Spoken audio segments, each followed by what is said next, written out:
There's no introduction needed. Champions League cup seeded. Liverpool never made it, but we did. Arsenal spent more than half of the season on top of the league to concede it. I don't believe it. DDG made a pen save in the Prem game, insane in a membrane. Everything changed when a goalie made a save from close range. We're top 3 selected. Half of the team was infected by Martinez the Butcher. 5'9", but he made you respect it. Clean sheet, you know you protect it. Glazer out next season, man won't accept it. Player signing won't deflect it. Glazer out cause the whole of the family's evicted. Leave us alone like quick.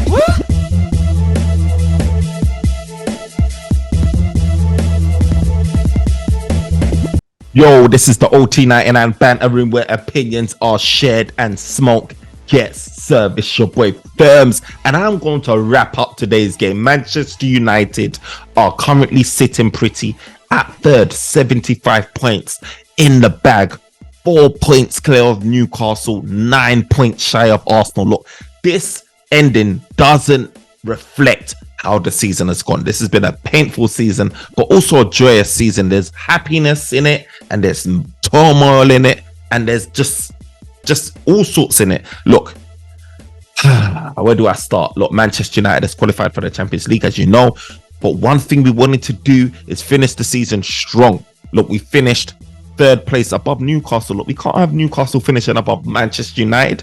Newcastle's already ahead of the curve, ahead of the game, and them finishing above us is gonna only give them additional confidence to make them feel like they are, you know, bigger than us. Basically, they're gonna start posturing, you know, and we done the job and silenced them, hopefully. But you know what, like, I have to give credit to them because they sustained the run throughout the whole season. Everyone was doubting Newcastle, saying they're gonna drop off soon, then it hit a point where everyone was just like Newcastle's gonna keep going, and they did. But enough about Newcastle. I'm gonna focus on Manchester United because what this game was brought all sorts of craziness to it. First of all, David De Gea made his first penalty save in God knows how long. I ain't seen David De Gea make a save personally, and he made one today. He got his golden glove. The last home game. What better game to do it than now? I don't know what was going through DDG's head. I don't know what he was thinking, but he chose right and he made a save and he stopped Mitrovic. And Mitrovic is, what was that, his 4th penalty miss or save, whatever, this season. Look, it's not been too good for Mitrovic in a penalty spot. Look, but I'm glad that it's us that can add to that, man. So I'm happy that David De Gea, you know, went out that way because he's been getting a lot of stick. You know, people have been saying, you know, he can't pass up with the feet, which he can't really. He has some good games, but majority of the time he just can't play with his feet. But he's a great shot stopper. That's what he is, man. And he's not a great penalty shot stopper, but he did it today, and I'm happy about that, man. And let's see what happens in the summer. Obviously, he's going to be signing his new contract, but let's see if he gets competition between the sticks. But you know what? I'm happy with that save, and that save definitely kept us in the game because look, after we conceded that cheap little set piece corner, look, that second goal would have just signed, sealed, delivered it. I don't think Manchester United would have come back into the game. I think we would have just been like, you know what, let's just settle for top 4. Let's just ride out this game, bring on some of the youngers. But Manchester United, you know, after that save, we responded, we reacted. We were on point. Sancho was on point. Everyone was on point, and we got a goal quickly in the second half. I mean, you saw man like Sancho doing his thing, you know, what do you call it? And look, Sancho's responding, man. He's finding his form. Like, he got an assist. What is it, against Chelsea? Gets a goal against Fulham. Look, Sancho's stepping up when we need him to step up right now. On that right hand side, he's doing his thing, especially in the absence of Anthony. And I hope that he can continue that form into the Wembley Cup final, man, because the FA Cup final in Wembley, because we need to not only win another trophy, but also stop that treble from happening with Manchester City. And there ain't no better way to do it than us stopping them directly, winning a trophy in the process of that as well. Like, it will be sweet, man. Like, I hope that Manchester United are able to do that. But Manchester United, man, I love to see a comeback, man. We go down and we come back. And look, it just goes on to show, it continues with the theme that has been happening all season. That's Manchester United at home being a fortress, like the theatre of dreams under the lights. It is a fortress. And we ain't lost the game since, look, was it at home against, I don't know, was it Brentford or whatever it is? Look, it's just been a fortress. And that's how it's been in the past. And that's how it needs to continue to be, because we are Manchester United. No team should be coming to the theatre of dreams and expected anything out of the game, especially not 3 points. And Manchester United and Erik ten Hag has cultivated that atmosphere, cultivated that fear factor again, that feeling of Manchester United when we're playing at home. We can just count 3 points already, or definitely not count a loss. And that's how I felt this season. And it's been a long time. Think about, let's go back in the past, or 18 months ago, whatever, how it felt like us going home and away, like how it felt like we didn't know whether we was going to get 3 points from anywhere. But Erik ten Hag has made us believe that, you know what, we're getting 3 points at home. We can take these teams at home, no matter who they are. We'll smoke any European team. You've seen it with Barca, you've seen it with City, with Liverpool. All of these teams got smoked at home. And that's a big shout out to the fans as well, man, because the fans, man, at Stretford End, man, they were putting in a shift. The whole stadium puts in a shift. And it's definitely a big boost to our players. And I just hope that we can carry that form that we've been doing at home and bring it to the away fixtures as well. But first and foremost, we just got to focus on this final. It's neutral grounds. And hopefully we can walk away. You know, we've done it against Newcastle and we can do it again against Man City. Like, look, in a final, anything can happen. And I'm confident with these boys. And I hope that they step up and show. Look, I don't want it to be a case where we go into the final and like guys don't turn up. If Man United players turn up, which I know they can do, look, it's anyone's game. It's anyone's game. So I'm happy about that. But look, Manchester United, Erik ten Hag broke another record, most home wins in a season. Look, that's Erik ten Hag, man. This is his first season. Again, a first season where we're winning a trophy and finishing in the top 4 in a long time. Erik ten Hag did this. Erik ten Hag did this. And I know we're all frustrated this season. I know there's players in this team that shouldn't be here. I know. But we need to realize that this team is inherited by Erik ten Hag. This is not his team. He's brought in a few players, yes, and he's got a trophy for that. And he's got top 4 for that. And you need to think when Pep came in his first season, he weren't putting up trees. You understand? Klopp, he finished like 7th in his first season. You understand? Like, Arteta, there's fans that wanted him out before. Now everyone's like, oh, the second coming of Arteta. Like, there's fans that wanted him out when we was comparing him to Oli days. We was mocking him, comparing him to Oli. Like, these things take time. And Erik ten Hag, for his first season, I have to congratulate him because he's gone through a lot. He's gone through a lot with Maguire, benching him as an £80 million strike English player, captain, benching him, Ronaldo, you know what I mean? Like, dealing with that situation with the Piers Morgan interview. Look, this even stemmed from early on with the football leaks, man. Lingard, respect him.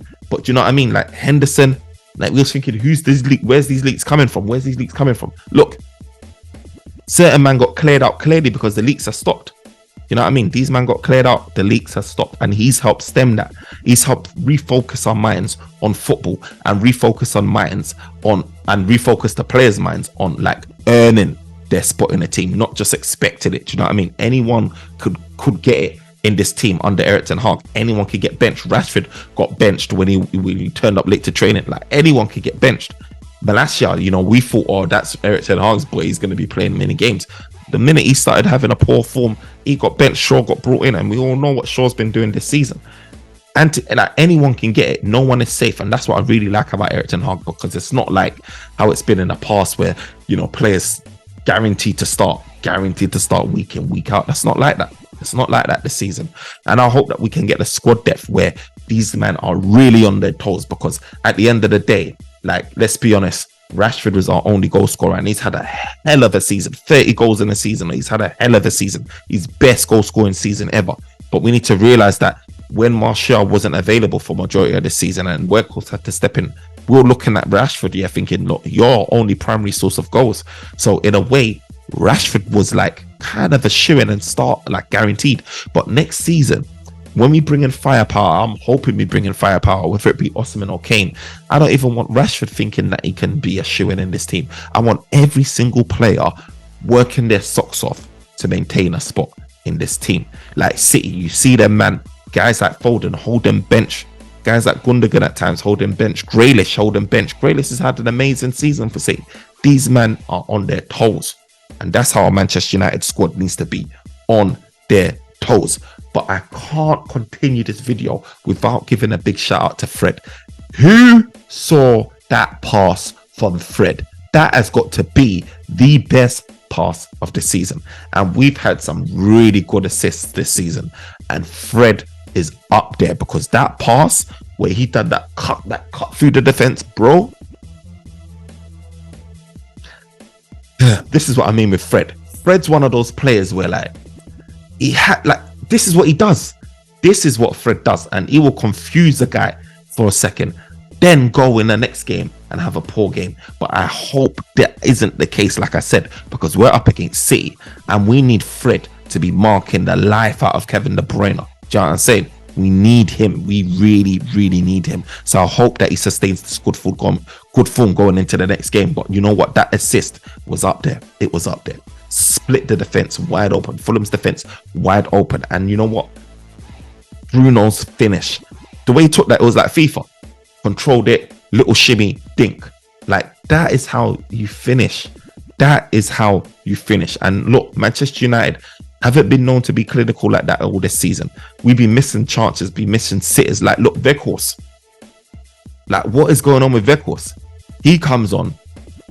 Who puts in a ball? Sancho took his time, picked him out, put it on a plate. He goes and misses opportunity. Like, he just got, like, Weghorst can't expect to be here next season. Impossible. Impossible. He can't expect to be here next season. Not when you are coming like that. Yeah, you helped us. Don't get it twisted. He helped us. When he went on his back-to-back run of games and Martial weren't available, he was putting in a shift, he was running his socks off and all of that. The work rate, A for effort and all of that. But his finishing is abysmal. I don't really know how Weghorst got all of those goals playing for, you know, the German, like in the German league, because in the Premier League, he's just it's a shadow. It's a shadow of himself, man. And you can't be expecting any contract signage with that type of finishing. Do you know what I mean? It was abysmal. Like, it is abysmal. Our clinicalness is just not on it. Like, even Rashford got put through. Big shout out to Rashford. Like I said, 30 goal a season, man. But the ball got put on over the top, man. Rashford, I expect him to at least be hitting the target, man. Like, we can't have this going into the next season. Look, Newcastle's going to be strengthening. Chelsea now, they've got Pochettino. Pochettino took that Tottenham. He was just floundering like in the league. He took them and made them a consistent top 4 team, took them to a Champions League final. Like, Poch knows how to work with players. Do you understand? People may not necessarily like his style, but he makes these guys work and he gets results out of certain players. And he's going to be here next season. He's going to be here. Do you know what I mean? You've got Newcastle that's going to be strengthening, like I said. Arsenal's going to be strengthening. They're already engaged in discussions with Declan Rice. Like, teams are going to be strengthening. Newcastle, Liverpool, McAllister, they're going to be strengthening as well. Like, everyone's going to be strengthening. And we need to get this transfer window right, because if we don't strengthen and the Glazers don't leave, or if we don't sell the club, it's going to be big trouble. It's going to be big trouble. And top 4 race is going to be even more harder than ever. And quite frankly, I want to do one better than what we did. I want to be winning more and more trophies. I want to be competing for that league. I want to be getting to the latter stages of Champions League. I want to see Man United in the Champions League final. How about that? Yeah, I might be talking too much right about now, but look, this is what I expect from Manchester United. This is what our expectations are. It is high, and we need to be in the best all the competitions, and we need to be competing for all the trophies, because that's what we do. And we need to reinforce and fortify this squad with top quality, not just anyone, top quality. Do you understand? Because whether it be Harry Kane, or whether it be Moises Caicedo, or whether it be Kim Min-jae, or whoever it is, we need to get these top quality signings in so that we can be competing with the best. Look, Manchester United as just, if I had to rate this season, obviously the FA Cup final still there, but I would say it was a decent season. I mean, from where we've come from, like, there's a 17-point swing from where we come from last season to where we are now. And that is a big shout out to Erik ten Hag. No other person. He's got guys like Rashford performing, guys like Dalot, Aaron Wan-Bissaka. Do you understand? Lindelof looks like a new man. Like Luke Shaw playing centre back, left back. Like, he's got these guys ticking, man. He's got these guys working. And just imagine what he can do with a squad full of top talent. There's only so much he can do with the guys that he's got. Like I said, he inherited the squad. When he has years to implement his style, bringing his own players, look, Erik ten Hag is going to be formidable. He said like these sort of, in his own words, quote unquote, like I don't know, something along the lines of like the reign of like Pep and them man come to an end. It will come to an end. And look, he's doing his thing. He's showing the little signs of what he can do. And when he speaks, I believe him. You know what I mean? I believe him. When he says we need to bounce back, I believe him. And when he says that he's going to give it all in the Wembley Cup, FA Cup final, I believe him. Like, I believe Erik ten Hag, man. And I have no reason to doubt Erik ten Hag, man, because what he's been doing this season is nothing short of exceptional. And I respect him. And whoever he's after, even if it's Mount, look, I don't respect it. I didn't see where that was coming from. But look, if Erik ten Hag wants this guy, he's seen something in this guy, and I know that he's going to get something out of him. So, do you know what? I have to respect it. But guys like Garnacho, we're going to need you. We're really going to need you in the FA Cup final. We're going to need you, man.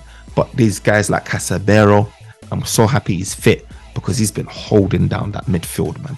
Casemiro. People doubted him. People said, you know what? This guy's just coming for the peas. Oh, this guy ain't got this in his locker. This guy ain't got that in his locker. Look, this guy's scoring goals. He remembers that blind pass that he did. Like, he's doing it all. He's a well-rounded midfielder, and we would have never seen that side of him if he didn't come to the Premier League. Casemiro is the greasiest DM. He's the greasiest DM. He holds down that midfield and he just stabilizes everything. You know what I mean? He really does. And I'm so happy that he's in my team.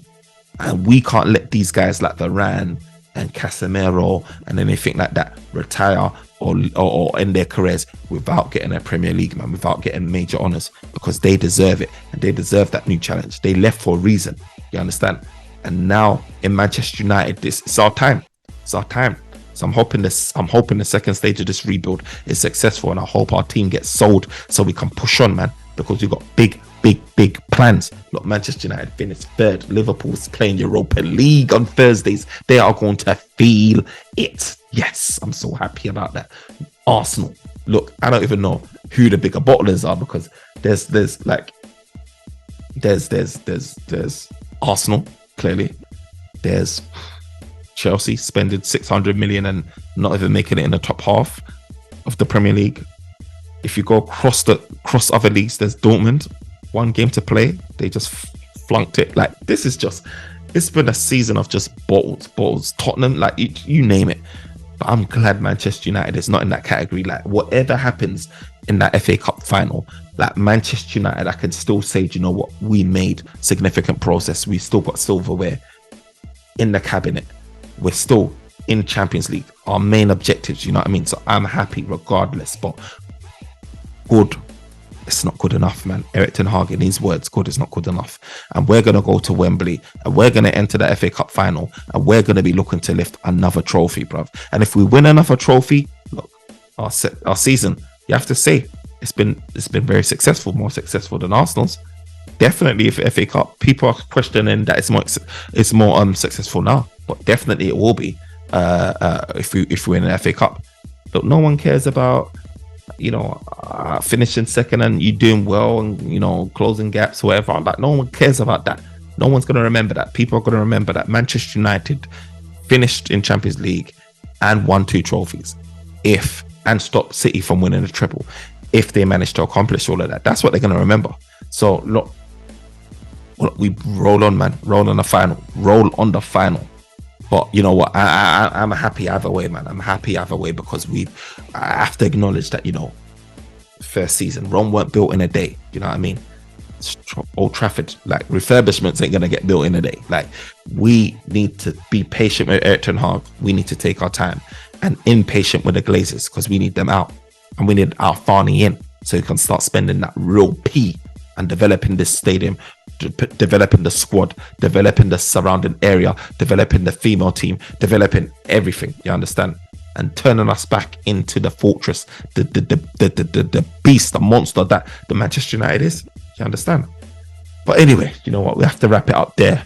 Look, on to the next game. It's gonna be nervy. I ain't gonna lie, it's gonna be nervy, but I'm here for it, man. This is what it's about, being a Manchester United fan. This is what it's about. Still being in these games like this. Do you know what I mean?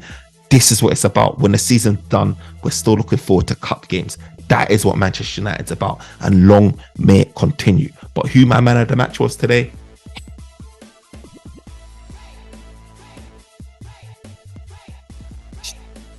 The tough one. David De Gea, man. If he didn't make that save, it's a different outcome today. Rashford, Sancho, he had a decent game as well. I'll probably give it to Casemiro, man, because Casemiro he's just cold with it, man. He's just cold. He's so cold. The work that he does, the interceptions, the blocks, the challenges, the tackles, he's complete. I have to give it to Cass again. It's becoming a standard thing, innit? Cass getting man of the matches week in, week out. But it just shows how much of a world-class quality player he is, man, and how much we depend on that guy. And we really need to find a replacement for him going forward. But that's my piece. Let me know who your man of the match was. Let me know what your predictions is going to be against Manchester City, the team that's high flying right now, the best team arguably in the planet right about now. Let me know what your predictions is going to be, because if anyone could stop them, we can. Not saying we will, but we can. And we need to go in with chest. Let me know what your predictions is going to be. Until then, like, comment, and subscribe. Smash that notification button, man. Share the video. Let me know what you think, man. Until next time. Peace.